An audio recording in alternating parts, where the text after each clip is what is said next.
자리에 앉으십시오.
Dāmbā jundiān dī tīshīn shibā rā chūmbā yāng dāmbā dzōrā sāngyē rīvā dāng shabsō dāmbā dīvara shibā jidān chīmbā jibū dīvē kālū jīvā nā nāmē bānā dāmbē dāmbē dāmbā sāngyē jundiān dī bējā wā shācā dōbā nā chācā lō chū dō chabsō chē wō gāndzī gāñī sō wē chū dāngzē sācīn dāng nā kumbā dāmbā ngā nian jidān dāng nā chū chē sōng chē chē kē wā chū nā chāngzā lō nām dā kumbā chū dō sō sāng wā yī shī chabsō dī dāng Rabanje den sonana me wangumbu chenye chena chandze no tencho denpa chimenda veshe sandanda wachana chandze no chereche basa basu Nyame chenye chena chandze no gumbu tuje chenden badam ye chimbe tenpa wasu na yinden jale de chenye na chandze no dare de sacho Give nge soni chuje chedu dana cheche bashe chena chandze no chene chuve na yanda na wada no chendo ne shingwe tamba yinden de gwenyo na chandze Chāchara yabhātam jana shindhe guñjhe dhāni jana yabhā yendam guñ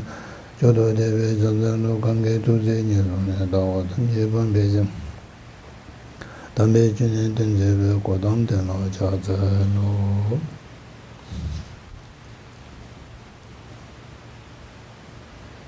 Tirinde 캐러무지 오늘 예전부터 알고 있던 주지스님과 또 여러 스님네들 그리고 일반 불자님들 특히 이제 믿음을 가지고 이 자리에 참석하신 여러 분들을 만나서 반갑습니다.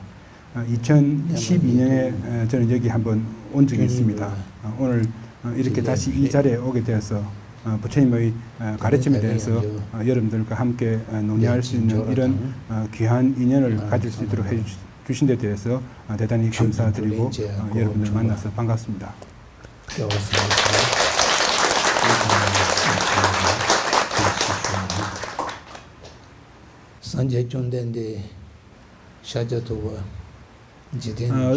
부처님께서 서가모니 부처님께서 법을 펴기 시작한 지 한 1600년의 시간이 지났습니다.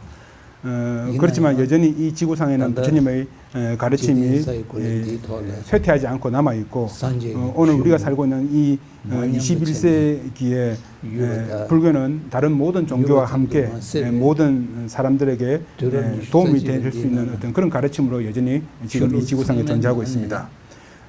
현재의 그 발달된 어떤 과학적인 어떤 부분하고 또 기술적인 어떤 부분에서 대단히 큰 어떤 그런 진보들을 우리는 보고 있고 누리고 있지만 그런 어떤 과학적인 어떤 그 발전과 또는 기술적인 어떤 그런 발전과 함께 할 수 있는 어떤 가르침이 불교입니다. 그래서 과학이 발달하면 기술이 또 발전하는가 함께 같이 나아갈 수 있는 어떤 그런 가르침이 불교이기 때문에 이 부처님의 가르침은 나에게도 도움이 될 뿐만 아니라 남에게도 그리고 일체 모든 중생에게 도움이 될 수 있는 어떤 그런 가르침 부분에서는 분명한 사실입니다.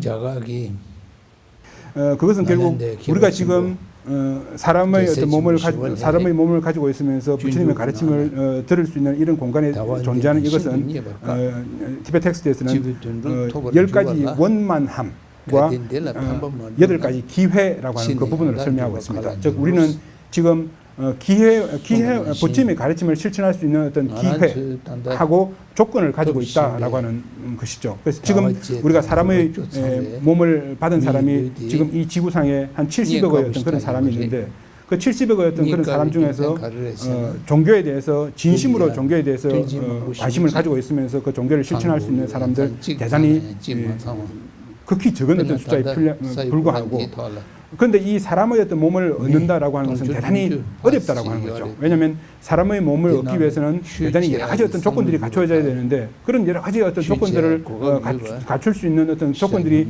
우리가 살고 있는 이 지금 현재는 대단히 힘들기 때문에 지금 우리가 당장 이 사람의 몸을 받아서 우리가 원하는 어떤 목적을 세워서 그 목적으로 나아갈 때 애를 쓰면 충분히 그 목적을 얻을 수 있는 그런 어떤 기회와 조건을 가지고 있는 이 몸을 지금 우리가 이 몸을 가지고 있을 때 이것을 절대 그러니까 아무런 무의미한 것을 절대 만들지 않는 것, 그것은 대단히 중요합니다. 왜냐하면 우리가 다시금 이런 사람의 몸을 얻는 것은 절대 쉽지 않기 때문에 그렇습니다. 조금 전에 말씀드린 것처럼 이런 어떤 8가지 기회와 10가지 조건이라고 하는 이런 모든 것을 갖춘 그 훌륭한 몸을 얻었을 때 우리는 큰 목적을 세워서 그 큰 목적을 성취하는 것이 대단히 중요합니다. 그래서 큰 목적이라고 하는 것은 예를 들어서 가장 기본적으로는 내생에 도움이 되는 것, 그것을 설명할 수 있습니다.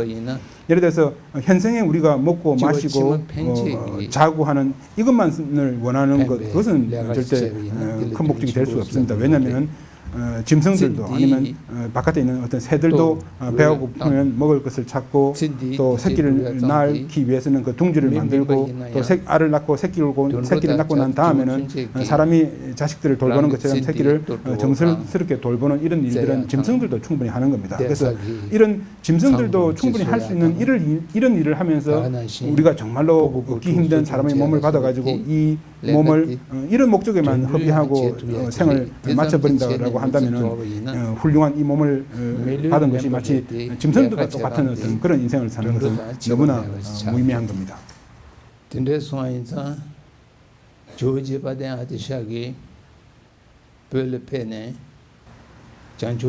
그렇기 때문에 우리 그 아티샤께서 티벳에 오셔서 보리도덕론이라고 하는 그 책을 쓰시면서 사람 티벳 말로는 깨부 또는 산스크리트는 부르샤라고 하는 그 사람을 작은 사람, 중간 사람, 큰 사람이라고 하는 세 사람으로 나누고 있습니다. 그래서 아티샤의 그 보리도덕론이라고 하는 이 책에서 작은 사람, 중간 사람, 큰 사람이라고 나눌 때 그 모든 사람들은 현생의 어떤 목적을 위해서 수행하는 것이 아니라 내생의 도움이 되는 것 이상을 추구하는 사람들 우리는 작은 사람, 중간 사람, 큰 사람으로 나누기 때문에 그래서 여기서 작은 사람, 중간 사람, 큰 사람으로 나눌 때 사람이라고 할 때 이 사람은 현생의 어떤 목적을 위해서 수행하는 것을 사람이라고 이렇게 아티샤는 정리하고 있지 않다라고 하는 것을 알 수 있는 거죠. 그러니까 현생을 위해서 사는 것은 작은 사람에도 포함되지 않는다라고 하는 것이죠. 그런 면에서 우리는 부처님의 가르침을 수행하는 것은 결국은 내생 이상의 어떤 목적을 추구하는 것 이상의 어떤 목적을 추구하면서 우리는 수행하는 것을 우리는 사람이라고 그렇게 설명할 수 있습니다.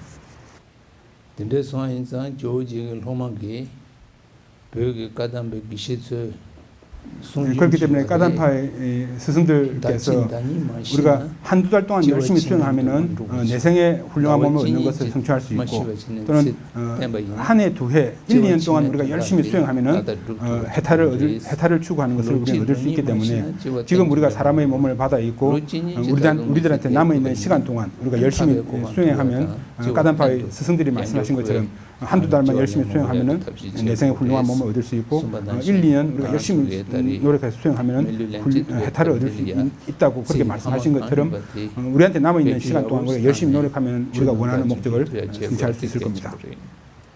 산제 촌된데기 부처님께서 다양한 제자들의 다양한 생각을 염두에 두고 다양한 가르침을 설하셨습니다.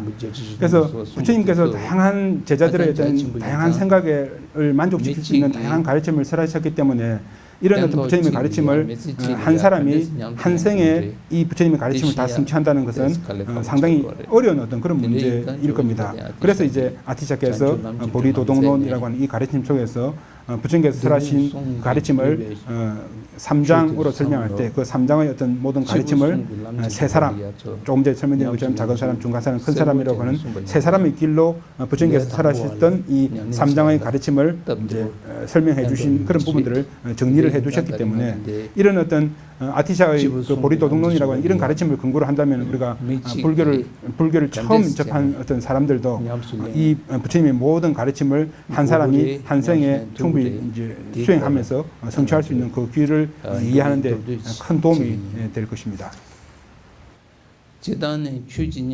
그렇지만 이런 어떤 부분들은 사실은 핵심적인 어떤 수행의 어떤 핵심이라고 할 수 없는 수행의 어떤 갈래에 해당되는 부분입니다. 우리가 부처님의 가르침을 핵심적으로 수행한다라고 하는 그 부분일 경우에는 반드시 우리의 어떤 마음을 이제 향상시키는 어떤 그런 길로 나아가야 됩니다. 그래서 중생들의 마음속에 있는 탐하는 마음, 썩내는 마음, 어리석은 마음이 있으면은 탐하는 마음을 줄이고 썩내는 마음을 줄이고 어리석은 마음을 줄여서 그다음에 어리석은 마음을 줄이면 자연스럽게 이제 지혜가 발생하고 그 지혜를 통해서 부처님의 가르침들을 우리는 이해하고 깨닫고 그러면서 그 지혜를 통해서 부처님의 원만한 깨달음으로 성취할 수 있는 것이 얼마든지 가능할 수 있습니다. 그래서 수행이라고 하는 것은 결국 우리들의 어떤 마음을 어떤 방식으로든지 향상시키고 또 우리의 어떤 마음을 향상시킨다라고 하는 그런 측면에서는 만약에 우리가 용기가 있고 또 노력할 수 있는 어떤 정진하는 마음이 있으면은 우리는 언제든지 수행할 수 있고 언제든지 수행하면은 우리들의 마음을 우리는 언제든지 향상시킬 수 있습니다.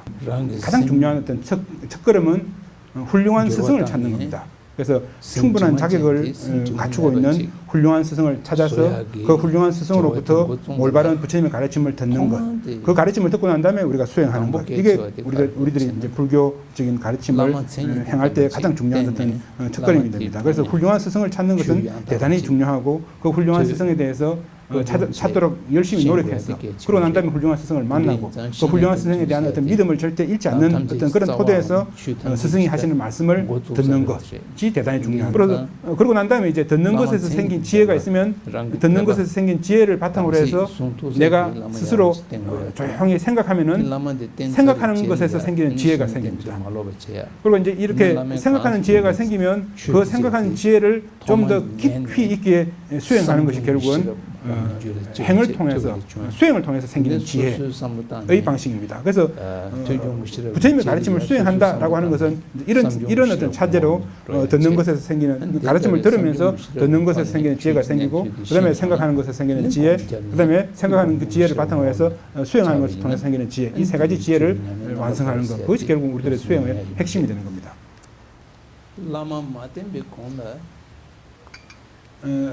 그렇기 때문에 이제 가장 중요한 게 스승으로부터 가르침을 듣기 이전에 내가 모실 만한 훌륭한 스승인가 아닌가라고 하는 그 조건들을 처음에 따져보는 것이 대단히 중요합니다.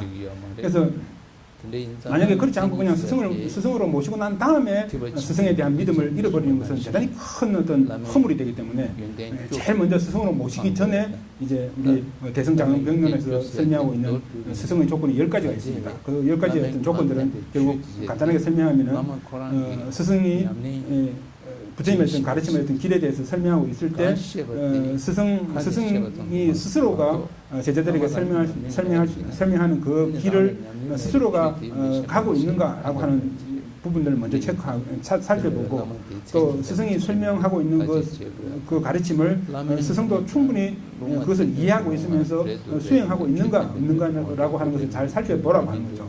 그러면서 정말로 내가 모시고자 하는 그 스승이 이 장엄경론에서 설명하고 있는 것처럼 10가지 조건을 갖춘 어떤 스승인가 아닌가를 살피고 난 다음에 그런 어떤 조건에 부합하는 스승일 경우에 이제 제자는 그분을 스승으로 모실 것.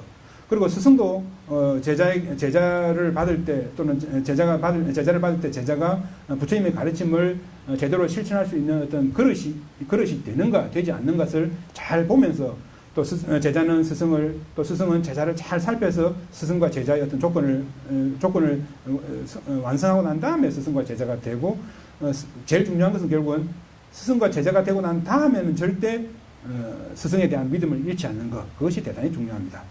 덴다베 라멘 존네 추 야오질라베 젤리야 테네 추디 람산 조보 제고야기 삼르날 추심 담보지 고야디 개치무리 람산 춘 조보 제고야 산자나자 그렇기 때문에 이제 법을 실천하는 일반적인 방법을 우리는 이해하고 난 다음에 반드시 부처님의 어떤 가르침을 빨리 수행을 해야 됩니다. 빨리 실천을 하는 것이 대단히 중요합니다. 왜냐하면 우리가 가지고 있는 이 몸은 대단히 가치가 있지만 이 몸은 무상합니다. 무상하기 때문에 우리는 언제 죽을지 모른다라고 하는 것이죠. 그래서 무상한 이 몸이 언제 죽을지 모르기 때문에 언제 죽을지 모르는 이 몸을 가지고 있는 우리가 이렇게 중요한 어떤 부처님의 가르침을 만나고 난 다음에 내가 오늘 못하면 내일 하지 오늘 못하면 내일 하지 그렇게 생각할 어떤 겨를이 없다라고 하는 거죠. 왜냐하면 죽음은 언제 올지 모르고 죽음이라고 하는 것이 꼭 나이가 든 사람만이 먼저 죽고 뭐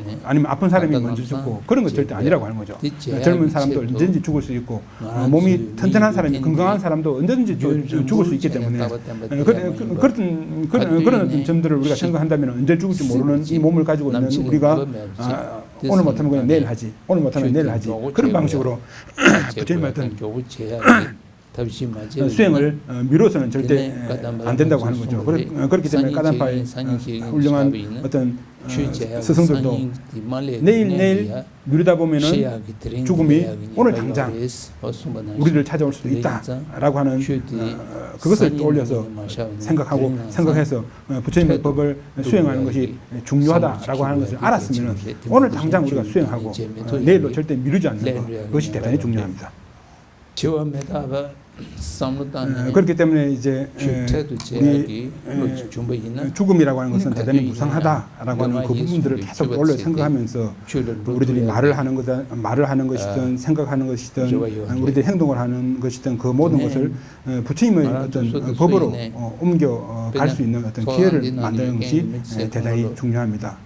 지금 여기에 이 법당 안에 모여 있는 우리 모든 사람들은 거의 대부분 다 20살 이상은 다 된 사람들일 겁니다. 그래서 20살 이상 된 이 우리들이 만약에 100년을 산다고 하더라도 우리는 벌써 20년 이상의 어떤 시간을 지나버렸습니다. 20년 이상의 어떤 시간을 지나는 어떤 그런 방식들은 우리가 지금 남아있는 어떤 시간 속에서도 결국 우리가 보내는 어떤 시간과 똑같은 방식으로 한 그런 시간들이 지나가는 흐름들이 그런 식으로 흘러가 버릴 겁니다. 만약에 우리가 지금 당장 수행하지 않는다라고 한다면은 그래서 예를 들어서 오랫동안 예를 들어서 수명을 누리면서 장수를 한다라고 하더라도 우리가 정말로 법을 실천할 수 있는 어떤 시간이 우리들한테 얼마나 될까라고 생각한다면 하루에 우리한테 주어진 어떤 시간 속에서 일을 하면서 보내는 시간, 예를 들어서 뭐 잠을 자면서 보내는 시간, 또는 뭐 밥하면서 보내는 시간 이런 시간 다 빼고 나면 정말로 우리들한테 부처님의 법을 진심으로 실천할 수 있는 어떤 시간은 조금밖에 되지 않습니다. 그래서 부처님의 어떤 법을 실천한다라고 하는 것이 꼭 뭐 우리가 참선을 하는 뭐 연불을 하는 어떤 그런 시간만이 아니라 사실은 일상의 어떤 우리들의 어떤 생활 속에서 부처님의 어떤 법을 실천할 수 있는 것이 대단히 중요합니다. 조금 전에 설명드린 이런 어떤 방식으로 부처님의 법을 생각하고 그 법을 실천하는 것이 대단히 중요합니다. 부처님의 법을 실천하는 어떤 길을 우리는 이제 조금 전에 앞에 서두에 말씀드린 것처럼 작은 사람, 중간 사람, 큰 사람의 어떤 길로 나눠서 설명해 볼 수 있을 겁니다. 제일 먼저 작은 사람과 공통된 어떤 수행의 깨달음으로 가는 길에 대한 어떤 설명입니다. 이것에 대한 부분들은 조금 전에 말씀드린 것처럼 죽음의 어떤 무상함, 죽음의 무상함을 떠올려 생각하는 것, 그건 예를 들어서 뭐 반드시 죽는다, 언제 죽을지 모른다라고 하는 이런 부분이죠. 그래서 죽음의 무상함에 대해서 떠올려 생각하는 조금 전에 설명드린 어떤 그런 부분들을 먼저 염두에 두고 난 다음에 그러고 난 다음에 만약에 우리가 죽고 난 다음에 그러면 이 사람들이 완전히 없어지는가라고 한다면 절대 그렇지 않습니다. 왜냐하면 우리들의 어떤 의식의 어떤 흐름들, 우리들이 지금 가지고 있는 어떤 의식들이 있지 않습니까? 의식의 흐름들은 절대 없어지지 않습니다. 그래서 이 몸은 현재 지금 가지고 있는 이 몸은 이제 없어지지만은 우리는 의식의 흐름이 없어지지 않기 때문에 그 의식의 흐름 때문에 우리는 새로운 어떤 몸을 우리는 받게 됩니다. 새로운 몸을 받을 때 만약에 예를 들어서 선업을 우리가 현생에 살면서 선업을 많이 지으면 그 선업의 어떤 결과에 의해서 내생에 다시금 사람의 어떤 몸을 받거나 아니면 하늘 신의 어떤 몸을 받는 것. 만약에 우리가 현생에 악업을 많이 짓게 되면은 여러분들 아시는 것처럼 지옥, 악귀, 축생이라고 하는 악도에 떨어질 가능성이 상당히 많습니다. 그래서 내생에 우리가 어떤 몸을 받을 것인가 라고 하는 것은 분명히 현생에 우리들이 쌓은 어떤 업에 결정되게 되어 있습니다. 단지 우리가 나는 내생에 하늘 아래 태어났으면 하늘신의 어떤 몸을 받았으면 아니면 내생에 사람의 몸을 다시금 받았으면 절대 기대하는 대로 되지는 절대 않습니다. 그래서 현생에 내가 악업을 많이 쌓았는가 선업을 많이 쌓았는가 항상 이 부분을 생각해 보아야 됩니다. 만약에 우리가 그런 부분을 통해서 우리가 생각을 해본다면 우리는 아무래도 선업을 쌓은 것보다는 악업을 쌓은 쪽이 훨씬 더 많을 수밖에 없을 겁니다. 그리고 만약에 우리가 이 선업을 쌓았더라도 선업의 어떤 힘들은 대단히 미약하기 때문에 선업의 미약한 어떤 그런 힘들은 우리가 탐하는 마음을 일으키거나 썩내는 마음을 일으키거나 이런 얼썩은 마음을 일으키면 조금 쌓았던 그런 어떤 선업들도 그것이 없어지기 쉽습니다. 그래서 내생에 우리가 지옥 악의 축생이라고 하는 그런 악도에 떨어지지 않고 내생에 우리가 선업을 쌓아서 선도에 태어날 수 있는 어떤 그런 것들을 만들어가는 것, 그런 것들이 사실은 우리가 수행의 어떤 핵심이라고 설명할 수 있습니다. 그래서 내생에 만약에 우리가 이런 윤회에서 벗어날 수 있는 어떤 그런 방법들을 우리가 찾지 못하면은 조금 전에 설명드린 것처럼 악도에 떨어질 수 있는 어떤 그런 두려움들을 우리는 그대로 우리는 가질 수밖에 없습니다. 그리고 만약에 한 차례 우리가 선도에 사람의 몸이나 하늘신의 어떤 몸 같은 그런 선도의 어떤 몸을 받아서 선도에 태어났다 치더라도 다시금 또 악도에 태어나지 말라는 어떤 법도 없습니다.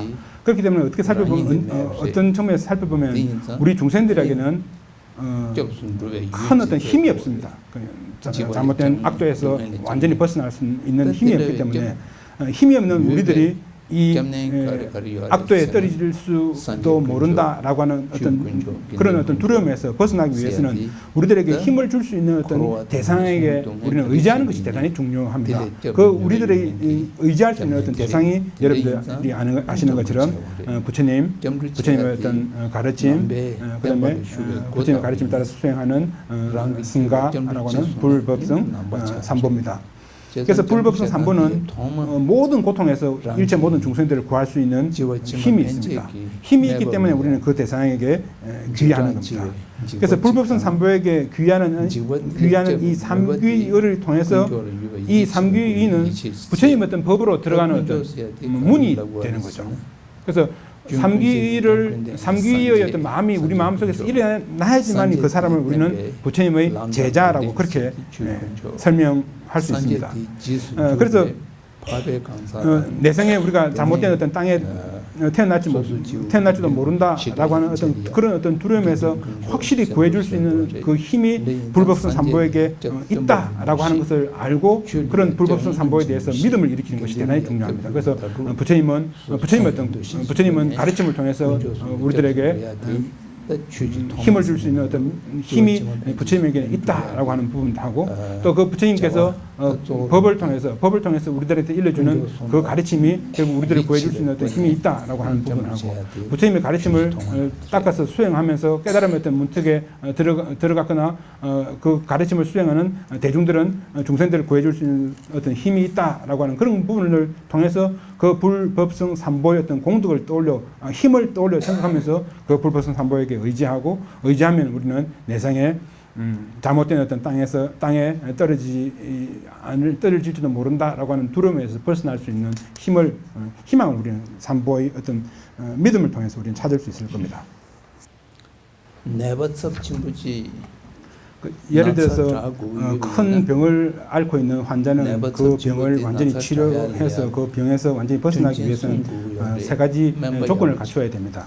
그 세 가지 조건 중에서 가장 이제 첫 번째는 훌륭한 의사를 만나야 됩니다. 그래서 병의 어떤 원인이 뭐고 이 병을 치료하는 어떤 방법이 뭐고 또 어떤 약이 이 환자에게 도움이 될 것인가라고 하는 것을 정확하게 알고 있는 훌륭한 의사를 만나면 만나야 되는 조건이 이제 첫 번째 조건이고, 두 번째 조건은 그 병의 어떤 원인을 알고 병을 치료할 수 있는 어떤 실질적인 어떤 실질적인 약을 처방해 줄 수 있는 처방해 줄 수 있는 실질적인 그 약을 아는 겁니다. 그래서 약을 먹고 또 약뿐만 아니라 치료하는데 그 병을 치료하는데 도움이 되는 어떤 치료법들을 같이 행할 수 있는 것, 그것이 두 번째 조건이고, 세 번째는 이제 그 환자를 잘 돌볼 수 있는 간호사가 필요한 거죠. 그래서 훌륭한 의사, 훌륭한 약, 훌륭한 간호사, 이 세 가지 조건이 있어야지만이 그 대단히 치료하기 힘든 병이라도 그 환자는 충분히 극복해낼 수 있을 겁니다. 만약에 의사가 예를 들어서 어떤 병의 어떤 원인을 알고 그 병을 치료할 수 있는 어떤 그 약을 주지만 만약에 병자가 그 약을 먹지 않는다든지 아니면 훌륭한 어떤 간호사의 어떤 그런 도움을 받지 못한다면은 병자는 그 병을 완전히 치료하지 못할 겁니다. 그래서 이런 위에서 언급된 병을 치료하기 위한 세 가지 조건이 이제 필요하면 세 가지 조건이 갖춰지면은 병을 우리는 치료할 수 있는 것처럼 윤회의 어떤 고통에서 벗어나는 어떤 그런 방법에서도 마찬가지의 어떤 그런 방법들이 적용될 수 있을 겁니다. 부처님은 고통에 대한 부분들을 아시고 고통의 원인이 뭔가를 분명히 설명하십니다. 고통의 원인이 알고 난 다음에는 그 고통을 완전히 없앨 수 있는 어떤 방법이 뭔가라고 하는 것을 부처님은 분명히 일러주십니다. 그래서 환자가 자기 병을 의사에게 보여주고 그 의사로부터 약을 처방받아서 그리고 간호사의 어떤 도움을 받아서 병을 치료하는 것과 똑같은 방식으로 만약에 윤회에서 벗어나려고 하는 우리들의 경우에는 우리들한테 도움을 주는 그런 부처님, 그리고 부처님의 어떤 가르침, 또 그 가르침을 따라서 실천하는 간호사와 같은 승가의 어떤 도움을 통해서 그리고 통해서 우리는 결국 이제 윤회에서 벗어날 수 있는 그 길을 우리는 찾아갈 수 있을 겁니다. 그래서 부처님을 훌륭한 의사라고 생각하고 부처님의 어떤 가르침을 나의 병을 치료할 수 있는 유일한 약이라고 생각하고 승가를 내 병을 적절하게 치료하는 데 도움을 줄 수 있는 간호사다라고 하는 그런 이 세 가지 방식으로 생각하는 것. 그런데 중요한 것은 그 중에서 법입니다. 실질적으로 부처님의 어떤 법이 유일하게 우리들을 이 윤회에서 구해줄 수 있는 실질적인 어떤 힘이 부처님의 법에 있는 거죠. 마치 그 중한 병을 앓고 있는 그 환자한테 약이 그 사람의 병을 직접적으로 치유할 수 있는 어떤 그런 방법이 되는 것과 똑같은 겁니다. 이제 작은 사람과 공통된 길에 대한 설명을 마치고 다음은 중간 사람과 공통된 길에 대한 어떤 설명을 드릴 겁니다. 중간 사람과 공통된 어떤 길을 설명하는 데 있어서 가장 중요한 어떤 부처님의 가르침이 무엇인가라고 할 때 그것은 10가지 잘못된 업을 버리는 것입니다. 10가지 잘못된 업은 몸으로 3가지, 말로서 4가지, 마음으로 3가지입니다. 그래서 몸으로 이 3가지는 생명을 죽이는 살생입니다. 그리고 다른 사람이 주지 않는 물건을 가져가는 것이고, 세 번째로는 이제 삿된 음행입니다. 그리고 말로서 하는 4가지는 거짓말, 나누는 말, 그다음에 욕하는 말, 그다음에 의미 없는 말을 하는 것, 이 4가지죠. 마음으로 짓는 3가지는 탐하는 마음, 해치는 마음, 어리석은 잘못된 견해, 그렇게 해서 3가지를 다 합하면 10가지 10악업이 되는 겁니다. 지금 계속 다른 사람과 공통된 길이 이어지고 있습니다.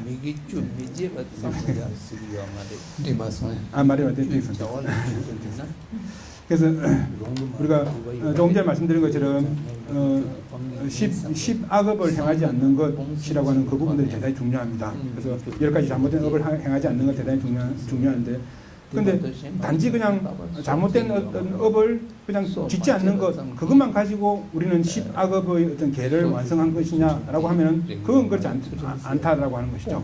그래서 예를 들어서 불살생계를 내가 지킨다라고 할 때는 그냥 살생하지 않는 그 자체만 가지고 그러면 아무것도 살생하지 지금 우리가 예를 들어서 이 법당 안에 앉아 있으면서 가만히 앉아 있으면 아무것도 살생하지 않으니까 그러면 불살생계를 내가 지키고 있느냐 그러면 그건 아니라고 하는 거죠. 이 불살생계를 지킨다라고 하는 것은 살생하지 않으려고 하는 마음을 일으켜서 살생하지 않는 마음을 통해서 살생하지 않는 행위를 하고 있을 때 불살생계를 내가 지킨다는 것이지 단지 그냥 자고 있을 때 아무것도 움직이고 있지 않으면 그냥 살생하지 않는 건 그건 아니라고 하는 거죠. 그래서 예를 들어서 나라에서 정한 어떤 법을 통해서 살생하면 안 된다라고 하는 그런 방식에 의해서 살생하지 않는 거 그건 선업이 되지 않습니다. 조금 전에 말씀드린 것처럼 잠을 자고 있으면서 그냥 가만히 앉아서 가만히 누워 자면서 살생하지 않는 거 그건 선업이 되지 않습니다.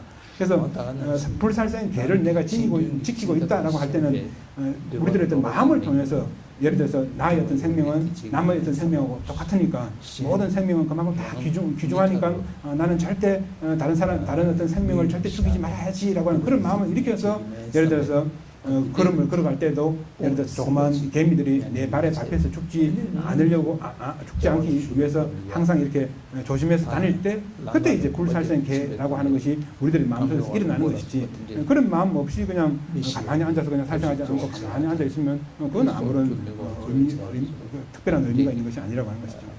그래서 남의 어떤 재물을 훔치는 것도 마찬가지죠. 내가 만약에 남의 재물을 훔치게 되면은 다른 사람이 가지고 있는 그 재물에 큰 어떤 손실이 있으니까 절대 나는 다른 사람이 주지 않는 물건을 내가 가지지 않겠다라고 하는 그런 마음을 일으켜서 다른 사람의 물건을 절대 훔치지 않는 것. 그럴 때 그게 남의 주지 않는 물건을 가지지 않는 그런 계가 완성될 수 있는 거죠. 사된 음행에 대한 부분도 마찬가지입니다. 남의 아내나 남의 남편과 잘못된 어떤 관계를 가지게 되면 그 사람들에게 다 고통을 주게 되니까 그런 잘못된 어떤 업이 되니까 나는 절대 그런 마음을 일으키지 않겠다라고 그렇게 생각하는 것이죠.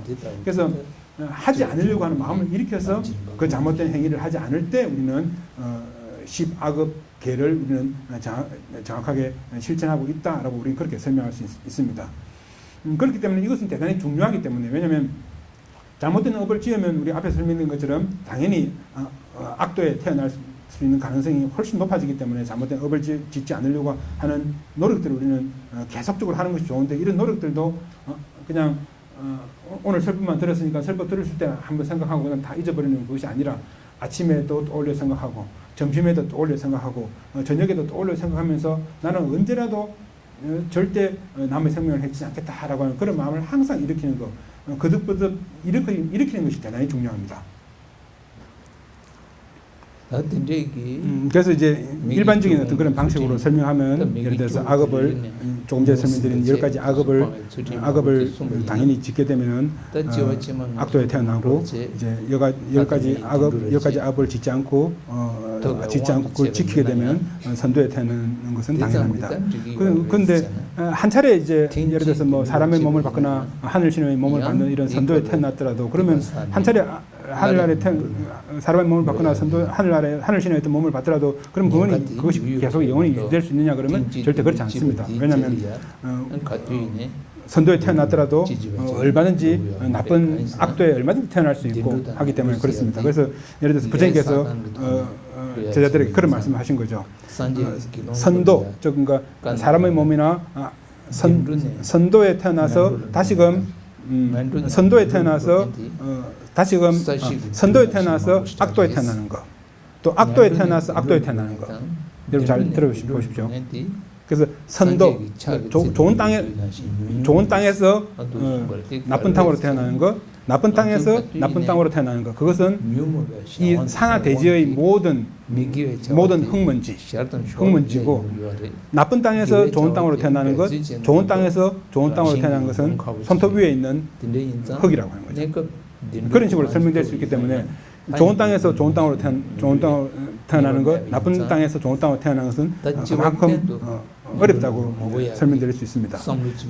왜냐하면 우리가 예를 들어서 나쁜 땅에 태어나는 것은 결국은 번뇌의 어떤 힘에 의해서 당연히 나쁜 땅에 태어나게 되는데 그 나쁜 땅에 태어나는 것은 우리들이 열심히 노력하지 않으면 안 된다고 하는 거죠. 악업은 우리가 뭐 얼마든지 우리들이 마음에서 일어나는 대로 행동하면 악업이 될 수 있지만은 선업을 짓고 선도에 태어날 만한 좋은 땅에 태어날 만한 인연을 만든다는 것은 열심히 노력하지 않으면 그것이 불가능하기 때문에 그래서 일시적으로 좋은 땅에 태어났더라도 악도에 태어날 수 있는 나쁜 땅에 태어날 수 있는 어떤 그런 여지는 얼마든지 있을 수 있으니까 완전히 이제 그 윤회에서 벗어날 수 있는 그 길을 추구해야 된다라고 하는 그 부분이 다시금 설명될 수 있을 겁니다.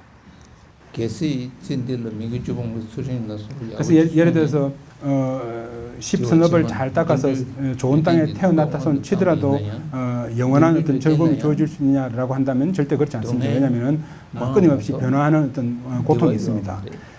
예를 들어서 우리가 모든 중생들이 윤회하는 곳에는 고통의 고통, 변화하는 고통 또는 작용하는 고통이라고 하는 이 세 가지의 어떤 고통이 모든 곳에 존재할 수밖에 없습니다. 이 고통이라고 하는 것은 우리가 전생에 지은 어떤 업과 또 현재 우리가 끊임없이 일으키고 있는 번뇌, 업과 번뇌의 힘에 의해서 우리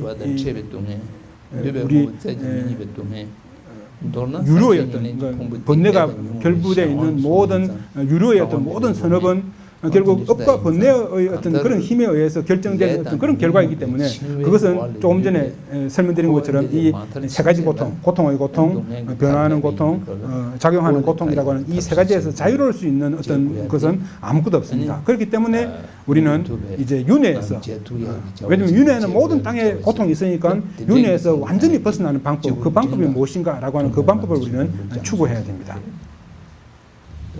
그래서 이제 중간 사람과 공통된 길에 대한 부분들을 우리는 설명한 길로 이제 나아갈 수 있을 겁니다. 그래서 중간 사람과 공통된 길에 대한 설명에서 우리가 두려워해야 될 그 대상은 그러니까 작은 사람과 공통된 길에서는 나쁜 세상에 태어나는 것이 우리는 두려워해야 될 대상입니다. 예를 들어 지옥 악의 축성에 태어나는 것이 이제 작은 사람과 공통된 길에서는 지옥 악의 축성에 태어나는 것을 두려워하는데 중간 사람과 공통된 길에서는 윤회하는 모든 것, 윤회하는 모든 땅에 태어나는 곳에 다 괴로움이 있다라고 하는 부분을 설명하니까 우리가 두려워해야 될 어떤 대상은 윤회하는 모든 땅이고 그 윤회하는 모든 땅에 두려움이 있는 이 두려움으로서부터 나를 구해줄 수 있는 힘이 누구한테 있을까라고 하는 것은 결국은 부처님에 있으니까 부처님의 그 힘에 대해서 우리가 믿고 부처님의 힘에 대해서 우리가 귀의하는 것이 중간 사람과 공통된 길에서의 불법성 삼보에게 귀의하는 길입니다.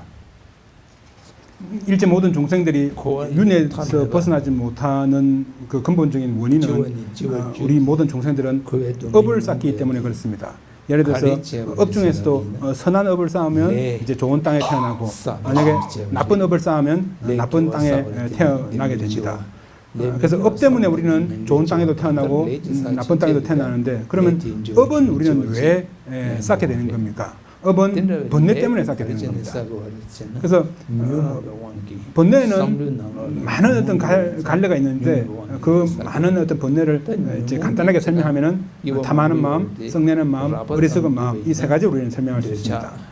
그래서 모든 사물에 대해서 우리는 탐하는 마음도 일으키고 또 썩내는 마음도 일으킵니다. 이런 탐하는 마음, 썩내는 마음이 번뇌가 되고 그럼 이런 탐하는 마음, 썩내는 마음이 왜 일어나느냐 그러면 결국은 그것이 결국은 어리석음이고 어리석음이 결국 무엇이냐 그러면 자아에 대한 집착입니다. 자아에 대한 집착이 결국은 나에 대한 어떤 집착, 자아에 대한 집착이 결국은 어리석음의 핵심이 되는 겁니다. 그래서 이런 아집이라고 하는 자아에 대한 어떤 집착은 모든 사물에 예를 들어서 나라고 하는 존재에 대해서도 나라고 하는 것이 있다라고 하는 그런 방식에서 우리는 아집을 일으키고 또는 대상에 대해서도 그 대상의 자성이 존재한다라고 하는 그런 방식에 의해서 우리는 아집을 일으키게 됩니다. 그래서 탐하는 마음, 썩내는 마음이 있으면은 그 마음 때문에 결국은 우리는 업을 쌓게 되고 이 업을 쌓게 되면은 결국은 우리는 윤회에서 벗어나지 못하면서 끊임없이 돌고 도는 윤회의 어떤 세상에 머물게 되는 겁니다. 그래서 그렇기 때문에 윤회에서 벗어나는 어떤 업을 쌓지 않기 위해서는 그 업의 근본적인 원인이 되는 번뇌를 없애야 되는 겁니다. 그 번뇌의 어떤 뿌리가 되는 게 조금 전에 말씀드린 것처럼 자아에 대한 집착, 즉 아집의 어떤 무명이기 때문에 이 아집의 어떤 무명을 없애는 어떤 방법들을 이제 중간 사람과 공통된 어떤 그 깨달음의 길에서 설명하게 되는 겁니다. 그래서 중간 사람과 공통된 어떤 길에서는 이제 윤회에서 벗어나는 그 해탈에 대한 부분을 설명합니다. 그래서 윤회에서 벗어나는 해탈에 대한 부분을 설명하는 그 방법은 결국은 이제 조금 전에 말씀드린 것처럼 그 모든 근원의 어떤 뿌리가 되는 게 자아에 대한 어떤 집착이라고 하는 그 무명, 알지 못함이라고 하는 자아의 집착에 대한 그 무명을 우리는 설명하게 되고, 그 자아에 대한 집착, 자아의 집착에 대한 것을 없애는 그 방법이 결국은 무아, 나라고 하는 것이 존재하지 않는다, 나라고 하는 것이 존재하지 않는다라고 하는 것을 깨닫는 지혜, 그것이 결국은 근본적인 방법이 되는 것입니다. 나라고 하는 것이 존재하지 않는다라고 하는 것을 깨닫는 지혜, 그것을 우리는 다른 말로 하면 해학이라고 그렇게 설명합니다. 그래서 중간 사람과 상한 어떤 그 깨달음의 길에서는 가장 근본이 결국 이 해학이라고 하는 이 부분을 우리가 완성하는 것인데, 이 해학을 완성하기 위해서는 반드시 정학이 선행이 되어야 됩니다. 정학은 결국은 우리가 선정을 통해서 우리들의 어떤 마음을 하나의 어떤 대상에 집중하는 것이고, 이런 어떤 정학이라고 하는 정학이 완성되기 위해서는 반드시 전제 조건이 되는 것이 계학이 되는 겁니다. 그래서 이제 비구니 스님 같은 경우는 비구 스님들이 지켜야 될 비구계, 비구니 스님들이 지켜야 될 비구니 계를 지켜야 되고, 우리 제가자들 같은 경우에는 조금 전에 말씀드린 것처럼 10선업계, 10선업계를 우리는 지켜야 됩니다. 그래서 이런 계를 지킴을 통해서 결국 우리들의 마음이 하나로 집중될 수 있는 정학을 우리는 얻을 수 있게 되고, 정학을 얻으면 결국은 무아를 깨닫는 지혜를 우리는 얻을 수 있는, 그 길로 나아갈 수 있는 것이 가능해지기 때문에 이 삼학, 즉 계학, 정학, 해학이라고 하는 이 삼학을 배우는 것이 중간 사람과 상하는 깨닫는 길의 단계에서 핵심적으로 설명되는 내용입니다. 그래서 개정의 삼학을 통해서 우리는 해탈할 수 있고, 해탈하더라도 자기 혼자 해탈하고 나머지 일체 모든 중생은 여전히 고통 속에 있다면은 자기 혼자 해탈하는 그 깨달음의 길로 나아가는 그것은 어떤 면에서는 대단히 좀 의미가 크지 못한 그런 행동일 수 있을 겁니다. 왜냐하면 자기 혼자는 고통에서 벗어났지만 나머지 일체 모든 중생들은 여전히 고통 속에 있기 때문에 그렇습니다. 그래서 일체 모든 중생이 사실은 얼핏 보면 내하고 아무런 관계가 없는 것처럼 이렇게 보일 수 있지만은, 나 이외에 일체 모든 중생은 자세히 생각해 보면 나한테는 소중한 전생에 나한테는 소중한 친구였을 수도 있고, 나의 소중한 친척일 수도 있고, 어떤 경우에는 나의 어머니일 수도 있다고 하는 거죠. 그렇기 때문에 그런 측면에서 생각해 본다면은 나 혼자 깨달음을 얻고 일체 모든 중생이 영원히 고통 속에 있는 것은 대단히 옳지 못한 어떤 그런 행동일 수도 있다라고 하는 것이죠. 그래서 일반적인 어떤 그런 측면에서 그런 어떤 전생의 나와의 어떤 관계뿐만이 아니더라도 일반적인 어떤 그런 측면에서 보더라도, 예를 들어서 우리가 하루를 살아가는 과정 속에서도 나 이외의 다른 중생들의 어떤 은혜를 우리는 끊임없이 받으면서 살고 있는 거죠. 내가 하는 한 일도 다른 중생들과 관계가 없는 것 아무것도 없고, 다른 중생의 어떤 그런 많은 부분을 통해서 내가 하는 조그만 일을 완성해 간다라고 한다면은 나와 일체 중생의 어떤 관계는 우리가 얼뜻 생각하는 것처럼 아무런 관계가 없는 것이 절대 아니라고 하는 거죠. 대단히 밀접한 어떤 관계가 있고, 또 그런 측면에서 나와 일체 모든 중생은 똑같다라고 하는 거죠. 원하는 어떤 측면에서 내가 원하는 것이나 다른 사람들이 원하는 그런 어떤 측면에서 보더라도 일체 모든 중생은 다 똑같고, 또 나는 혼자이지만은 일체 모든 중생은 많다라고 하는, 많고 적음의 어떤 그런 측면에서 보더라도 나 혼자만을 위한 것하고 일체 모든 중생을 위한 것하고는 당연히 그 크기 차이가 있을 수밖에 없을 거라고 하는 거죠. 그래서 일체 모든 중생의 어떤 고통을 내가 도외시하지 않고, 일체 모든 중생이 고통에서 벗어날 수 있는 어떤 그런 방법들이 뭐가 있을까라고 하는 것을 통해서 생각하는 것을 통해서 우리 마음속에서 일체 모든 중생을 가볍게 여기는 마음, 즉 대비의 어떤 마음을 일으키는 것, 그것이 대단히 중요합니다. 그래서 나와 남인 일체 모든 중생은 행복을 원한다라고 하는 그런 측면에서 우리는 똑같고, 또 나보다 일체 모든 중생이 훨씬 더 많다라고 하는 그런 측면에서 우리는 나보다는 남을 생각하는 어떤 그런 마음들을 우리는 반드시 일으킬 수밖에 없습니다. 그래서 나보다는 남을 생각하는 그 청정한 마음을 일으키는 것이 큰 사람의 어떤 길로 나아가는 데서는 가장 기본적인 어떤 마음이 됩니다. 그런 방식으로 나보다는 일체 모든 중생이 중요하다는 것을 우리가 인식하고 난 다음에 그 일체 모든 중생에게 내가 도움을 줄 수 있는 어떤 구체적인 어떤 힘이 지금 나에게 있는가라고 하는 것을 살펴보면은 사실 지금 나에게는 중생에게 도움을 줄 수 있는 실제적인 힘이 지금 나에게는 없습니다. 일체 모든 중생을 도와주려고 하는 그런 힘은 뭐 당연히 없을 뿐만 아니라 한 사람의 어떤 중생의 어떤 중생을 위해서 그 중생을 구할 수 있는 힘도 나에게는 없습니다. 왜냐하면 중생의 어떤 바람이라고 하는 것은 중생이 원하는 것은 다양하기 때문에 그 다양한 어떤 중생의 어떤 원함을 완벽하게 이루기 위해서는 결국은 부처님의 어떤 원만한 깨달음을 성취하는 것. 그거 말고는 이제 모든 중생들의 어떤 원함을 다 충족할 수 있는 어떤 그런 방법은 없기 때문에 그렇습니다.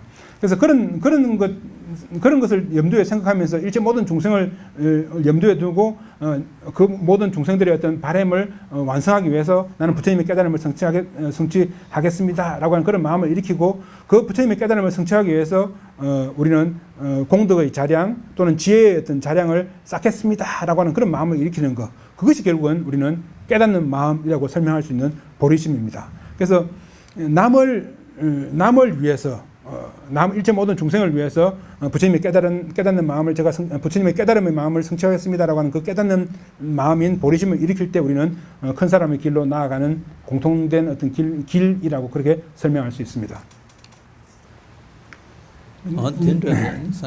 조금 전에 설명드린 그런 방식에 의해서 우리는 일체 모든 중생을 위해서 부처님의 깨달음을 성취하겠습니다라고 하는 그런 깨닫는 마음을 일으키고 난 다음에 우리는 부처님께서 경전에서 설명하시는 것처럼 6가지 바라밀에 대한 부분을 우리는 실천해야 됩니다. 그래서 6가지 바라밀에 대한 부분들이 여러분도 아시는 것처럼 보시, 시계, 인욕, 정진, 선정, 지혜라고 하는 그런 6가지 바라밀입니다. 그래서 보시 바라밀 같은 경우에는 재물이든 부처님의 가르침이든 남에게 자기가 알고 있고 자기가 가지고 있는 것을 베푸는 것입니다. 지계 바라밀 같은 경우에는 조금 전에 말씀드린 것처럼 선업을 지키는 계율들 그 이외에 부처님께서 계율의 어떤 가르침에서 설명된 모든 것들을 일러주신 부분들을 우리가 지키려고 애를 쓰는 수행입니다. 인욕 같은 경우에는 다른 사람이 나한테 해를 끼치더라도 그 사람에 대해서 해를 끼치지 않는 것. 또 전생의 업에 의해서 현재 내 몸에 생기는 내 환경에서 생기는 모든 고통들을 내가 감당해내는 것. 그런 것들을 우리는 다 인욕이라고 설명합니다. 정진 같은 경우에는 부처님의 법을 실천하는 그 과정 속에는 수많은 시간과 수많은 노력들이 필요하지만은 그 수많은 시간과 노력에 해당되는 그 모든 것들을 내가 힘들지만은 내가 분명히 하겠습니다. 그 모든 것을 내가 다 감당해 내겠습니다라고 하는 것이 결국은 정진입니다. 선정이라고 하는 것은 여러분도 아시는 것처럼 마음을 하나로 모으는 우리 고요하게 머뭄이라고 번역되는 지를 선정 바람이라고 설명하고 지혜 바람일 같은 경우에는 관이라고 하는 것처럼 꿰뚫어 봄이라고 번역될 수 있는 어떤 그런 방식입니다.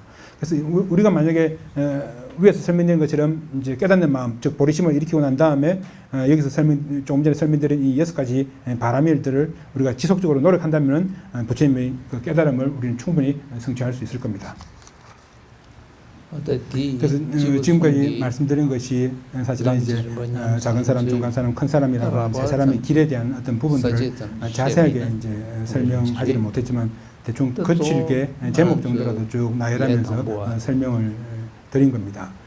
사실 우리는 이제 부처님의 어떤 가르침을 실천하는 어떤 그 초행자인 우리들 같은 경우에는 사실은 지금 우리들이 살고 있는 이 현실이 대단히 바쁘고 대단히 분주한 그런 어떤 일상이 반복되는 가운데 부처님의 법을 실천할 수 있는 어떤 시간을 우리가 따로 이제 내서 하기가 절대 쉽지는 않을 겁니다. 뭐 쉬운 일은 아니라고 하는 것을 저도 분명히 압니다. 하지만 조금 전에 말씀드린 것처럼 이 세 사람의 어떤 길을 통해서 깨달음의 길로 가는 이런 부분들을 우리가 기본적으로 이해하고 난 다음에는 우리 도차제라고 하는 깨달음의 길에 대한 어떤 설명들을 하고 있는 티베트에서 번역된 것을 우리 한국에 나와 있는 게 있으니까 그런 부분들을 잘 읽으면서 그 단계에서 설명하고 있는 어떤 그런 것들을 잘 읽으면서 지금 내가 그 텍스트에서 설명하고 있는 어떤 이런 내용들을 제대로 실천하고 있는가 없는 것을 항상 살펴보면서 우리가 실천하고 있으면은 우리들의 어떤 수행에 많은 도움이 될 것입니다.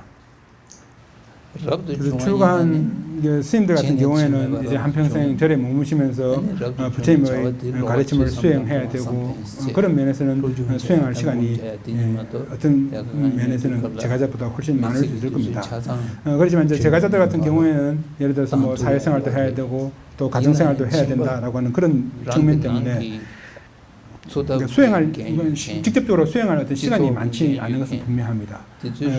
그렇기 때문에 이제 제가자들 같은 경우에는 자기가 어떤 일을 하더라도 그것이 부처님의 법에 어긋나지 않고 부처님의 법과 일치할 수 있는 어떤 그런 방식으로 자신의 어떤 일들을 만들어가는 것, 그것이 제가자들 같은 경우에는 그렇게 만들어가는 것만 하더라도 꼭 절에서 우리가 뭐 참선을 하고 또는 뭐 연부를 하는 어떤 그런 것만이 아니더라도 자기의 어떤 일상생활을 부처님의 법에 어긋나지 않게 만들어가는 것, 그것만으로도 제가자들은 충분히 부처님의 법으로 나아가는 그 길을 얼마든지 가고 있다라고 하는 부분으로 우리는 충분히 설명할 수 있을 겁니다.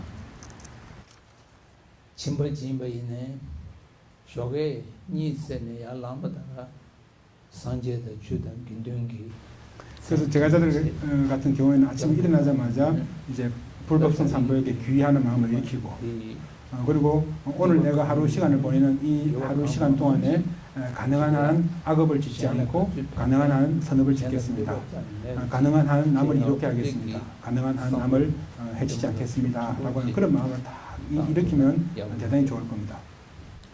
그래서 예를 들어 뭐 샤워하고 그다음에 옷을 입고 아니면 뭐 차를 타고 움직이는 어떤 그런 과정 속에서도 조금 전에 말씀드린 걸 일체 모든 종생을 가입해 생각하는 마음, 일체 모든 종생을 사랑하는 마음, 우리가 보통 말하는 대자, 대비심 그런 마음들을 끊임없이 일으키고 또 일으키면 우리는 분명히 수행하는 쪽으로 나아가고 있는 길이 될 겁니다.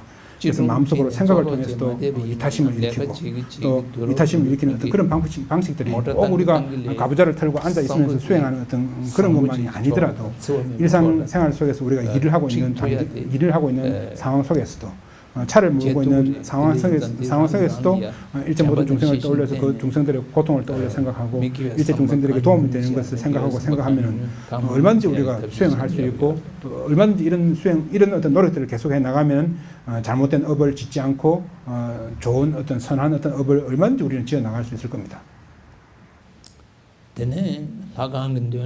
그래서 법당에 오거나 아니면 길에서라도 예를 들어서 부처님의 어떤 형상을 보게 되면은 마음 깊은 곳에서 부처님에 대해서 존경하는 마음을 일으켜서 합장하고 또 길을 가거나 또는 절에서 출가한 스님들을 보면 존경하는 마음을 일으키고 그 존경하는 마음을 일으키는 것이 단지 그냥 외적인 어떤 형식적으로 존경하는 마음을 일으키는 것이 아니라 진심으로 우리가 마음에서 출가한 스님들을 존경하는 마음을 일으키면 그런 조그마한 어떤 행동들 하나하나에서 우리는 큰 어떤 공덕을 쌓을 수 있을 겁니다. 그래서 마찬가지로 이제 우리가 살고 있는 사회 속에서나 아니면 우리가 살고 있는 이 공간 속에서 어떤 짐승들을 보더라도 만약에 그 중에서 고통을 당하고 있는 어떤 그런 사람이나 짐승들을 보거나 아니면 또 병을 앓고 있는 사람이나 짐승들을 보더라도 마음속으로 가엾게 여기는 마음을 일으키는 거죠. 크게 가엾게 여기는 마음을 일으켜서 예를 들어서 뭐 저 새가 고통에서 벗어났으면 얼마나 좋을까, 저 짐승이 고통에서 벗어났으면 얼마나 좋을까라고 하는 그런 마음을 다 일으키는 거, 그런 마음을 일으키는 것이 대단히 좋은 어떤 수행이 될 겁니다. 그래서 고통에서 벗어나면 얼마나 좋을까, 아니면 행복했으면 얼마나 좋을까라고 하는 그런 마음을 일으켜서 자기가 할 수 있는 만큼 도와줄 수 있는 일이 있으면 할 수 있는 만큼 도와주고, 그것이 뭐 마음으로 일으키는 것이든 아니면 말을 통해서 부드러운 어떤 말을 통해서 남에게 도움을 주든 그 모든 것은 대단히 큰 어떤 공덕이 될 수 있습니다. 그렇기 때문에 우리가 법당에서 법당에 들어오거나 아니면 탑이 있으면 탑 앞에 촛불을 켜고 꽃을 올리고 또는 합장을 할 때 마음에서 선한 어떤 마음, 긍정적인 어떤 마음을 일으키는 것이 대단히 중요합니다. 그래서 법당에 들어와서 촛불을 켤 때 내가 이번 생에 현생에 내 몸이 건강하고 예를 들어서 장사하는 사람은 내 장사가 잘 되기를 바라는 어떤 그런 마음을 일으켜서 촛불을 켜고 꽃을 공양 올리면 그것은 선업이 되지 않습니다. 그래서 만약에 법당에 와서 촛불을 올리면서 내가 내 생에 사람의 몸을 얻거나 또는 하늘신의 어떤 몸을 얻기를 바라는 어떤 그런 마음을 일으켜서 촛불을 켜면 그것은 작은 사람과 공통된 어떤 길로 나아가는 어떤 그런 길이 되고, 만약에 촛불을 켜면서 제가 윤회에서 완전히 벗어날 수 있기를 하는 그런 마음을 일으켜서 촛불을 켜면 그것은 중간 사람과 공통된 어떤 그런 길로 나아가게 되고, 만약에 촛불을 켜는 것은 똑같지만은 제가 촛불을 켜는 이 선업으로 일체 모든 중생이 고통에서 벗어나고 일체 모든 중생에게 행복을 얻고 일체 모든 중생에게 도움이 되었으면 좋겠습니다 라고 하는 그런 어떤 큰 마음을 일으켜서 수행하면 그것은 결국은 큰 사람의 길로 나아갈 수 있는 그런 어떤 것이 성립할 수 있습니다. 그래서 우리가 선업이라고 하는 그런 어떤 행동을 할 때 마음을 일체 모든 중생을 위한 어떤 그런 깨닫는 마음으로 돌려서 그 선업을 쌓으면은 우리는 선업을 쌓는 것이 어렵다고 경전에서 물론 설명하긴 하지만은 우리들의 어떤 마음을 그렇게 큰 어떤 마음을 일으켜서 선업을 쌓으면 우리도 얼마든지 큰 어떤 선업을 쌓을 수 있습니다.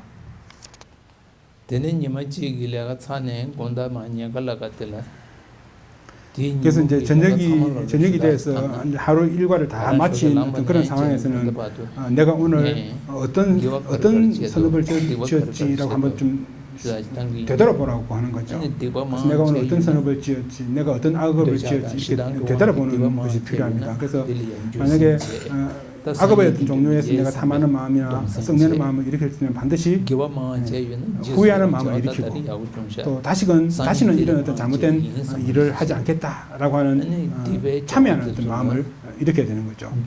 만약에 선업을 지었으면 그 선업은 오늘 내가 지은 선업은 참 잘된 일이다라고 생각하고 그 잘된 일을 일체 모든 중생에게 회양하는 마음을 일으켜야 됩니다. 그래서 악업에 대해서는 후회하고 참여하는 마음을 일으키고 선업에 대해서는 수위 찬탄하는 기뻐하는 마음과 그다음에 일체 모든 중생에게 그 모든 공덕을 되돌리는 회양하는 어떤 그런 마음을 일으켜서 수행하면은 이제 내일 다시금 우리는 잘못된 업을 더 짓지 않을 수 있고, 만약에 선업을 지었으면 그 선업은 내일은 좀 더 크게 그 선업을 키울 수 있는 어떤 그런 토대가 만들어질 수 있기 때문에 하루를 마치고 난 다음에는 악업과 선업에 대한 부분들을 살펴보고 악업에 대해서는 후회하고 참여하는 마음, 선업에 대해서는 수위 찬탄해서 기뻐하는 마음과 그 모든 공덕을 일체 모든 중생에게 회양하는 마음을 반드시 일으키면 우리의 어떤 수행에서도 나쁜 마음이 생기는 것을 우리는 줄여나갈 수 있고 선한 공덕을 쌓아갈 수 있는 그런 탄탄한 토대가 형성될 수 있습니다. 그런 방식으로 이제 우리가 하루의 어떤 일과를 다시금 되돌려 이제 살펴보면은 하루의 어떤 일들이 이제 의미 있는 어떤 그런 방식으로 우리는 하루의 어떤 일과를 보낼 수 있는 길을 만들어 갈 수 있을 겁니다. 그 다음에 중요한 것은 잠자는 겁니다. 그래서 잠자는 것은 사실은 우리들의 어떤 그 몸을 건강한 어떤 육체를 유지하는 데서도 잠자는 것은 대단히 중요한 겁니다. 왜냐하면 우리 인생에서 잠자는 것은 이제 많은 시간을 우리는 잠자는 시간이 예를 들어서 저는 통역하는 게 너무 힘들어서 하루 1시간. 그런데 이제 보통 사람들은 이제 그 하루에 뭐 8시간씩 이렇게 잠을 자면은 잠자는 것이 우리 인생에서 수많은 어떤 시간을 보내는 건데, 그래서 잠을 자는 어떤 그 행위도 사실은 우리는 선업으로 옮겨갈 수 있는 어떤 우리를 만들어갈 수 있습니다. 예를 들어서 그 잠자는 그 행위 자체는 잠자는 행위 그 자체는 사실은 선한 행위도 아니고 악한 행위도 아닌 우리가 보통 말하는 것처럼 무기라고 하는 무기입니다. 선한 것도 아니고 악한 것도 아니니까 우리가 말할 수 없는 것 그것은 무기라고 하는 부분인데 만약에 우리가 잠을 잘 때 착한 마음을 일으켜서 잠을 자면은 잠을 자는 그 행위 그 자체가 다 선한 업이 될 수도 있고 만약에 우리가 잠잘 때 썩내는 마음이나 썩내는 마음이나 탐하는 마음을 일으키고 난 다음에 그러니까 잠들기 전에 바로 내 마음이 선한 마음을 일으키면 잠자는 행위 자체가 선한 업이 될 수 있고 잠자기 전에 내가 만약에 탐하는 마음을 일으키거나 썩내는 마음을 일으키고 난 다음에 이제 잠을 자면은 잠자는 그 행위 그 자체가 전부 다 악업이 될 수도 있다라고 하는 것이죠. 그래서 분명히 이제 잠을 들기 전에 만약에 그 이전에 어떤 잘못된 일이 있어가지고 썩내는 마음이 막 일어났으면 잠을 잘 때는 반드시 썩내는 마음을 줄이라고 하는 거죠. 썩내는 마음을 줄여서 썩내는 마음을 일으키지 않고 우리 마음속에서 일체 중생들의 고통을 생각하거나 일체 중생들의 행복을 생각하는 대비심을 일으켜서 잠을 자면은 잠을 자는 행위가 선한 업이 될 수 있다라고 하는 것이죠. 그렇기 때문에 썩내는 마음이 있으면 반드시 줄이고 또는 탐하는 마음이 있으면 그 마음을 반드시 줄여서 선한 마음을 일으켜서 잠잘 수 있도록 그렇게 하는 것이 대단히 중요합니다. 그래서 물론 우리 현대를 살아가는 우리 모두는 대단히 바쁜 어떤 그런 일상생활을 보내고 있습니다. 그래서 대단히 바쁜 어떤 일상생활을 하면서도 우리가 우리들의 어떤 일상생활이 선업이 될 수 있는 어떤 그런 방법으로 우리가 생각을 해보고 생각을 하면은 우리들의 어떤 일상적인 어떤 그런 행위가 분명히 좋은 어떤 수용의 어떤 결과를 낳을 수 있을 겁니다. 산제기 동점에 가르소녀르잖아. 디와지 야미자신 기와 평송 소가체 랑 심리 용순들 드네 산제 담바인스 디와까지 도도 파야 기와까지 도도 두야 디와의 기와 그래서 우리가 그 재행, 막작, 중선봉행, 자전기, 시제불교라고 그래서 그 개성을 인용했습니다. 그래서 재행, 막장,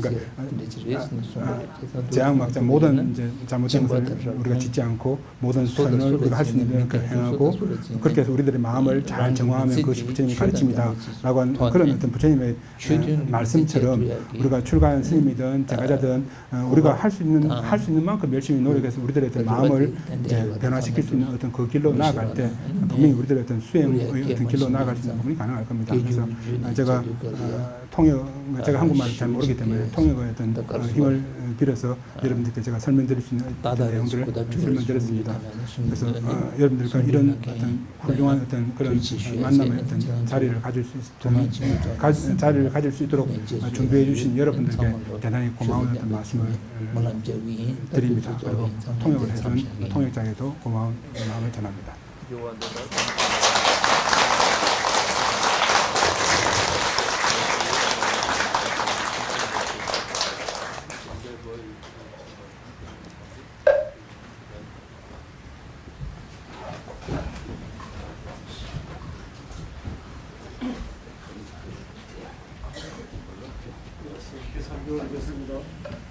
이름이 직접 수출은